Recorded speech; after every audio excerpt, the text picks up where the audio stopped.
But unfortunately, the majority were the worst type of people. They were untrained and undisciplined. The PLO grew larger, and our problems grew with it. It was total anarchy. We had 52 various guerrilla organizations of all various types, and they weren't just Palestinian guerrilla organizations. Every international guerrilla organization had a presence in the country. We were naive people. We were very enthusiastic, very revolutionary, and at the same time, we were, and I can assure you, we were very innocent. We felt that King Hussein, as a reactionary leader, leading a reactionary regime, is an obstacle, and that in order to make our revolution succeed, we need to remove this obstacle. One day, shooting broke out in the capital, Amman, and the king drove off to investigate. And on a crossroad, where there was a military police checkpost, we found that one side of the road was closed,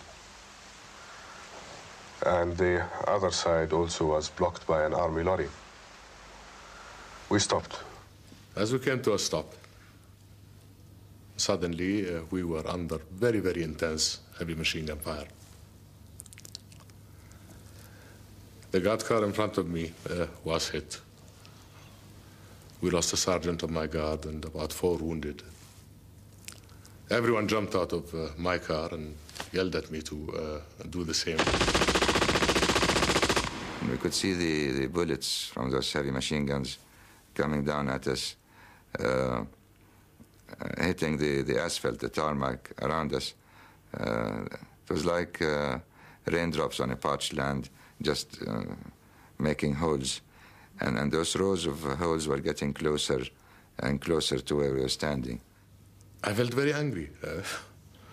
And I believe my reaction was to say a bad word, but essentially to the effect of, how dare they? The king jumped into a ditch. Spontaneously, on the spur of the moment, I had an idea to protect His Majesty physically, and the commander of the guards had the same idea at the same time. They converged from both sides to try to give me body cover, and they nearly broke my back in the process. Their driver turned the car around. We got into the car, shooting going on. Engine was revving like mad, but we were still stationary. So I told the driver just to hang on a second and engage the gear, which in his anxiety had forgotten to do, and we shot off. The faction most determined to overthrow the government of Jordan was led by George Habash.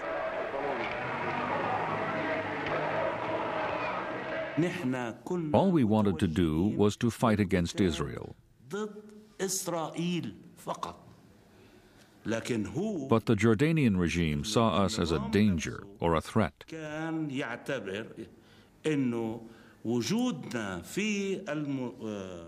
This was their problem, not ours.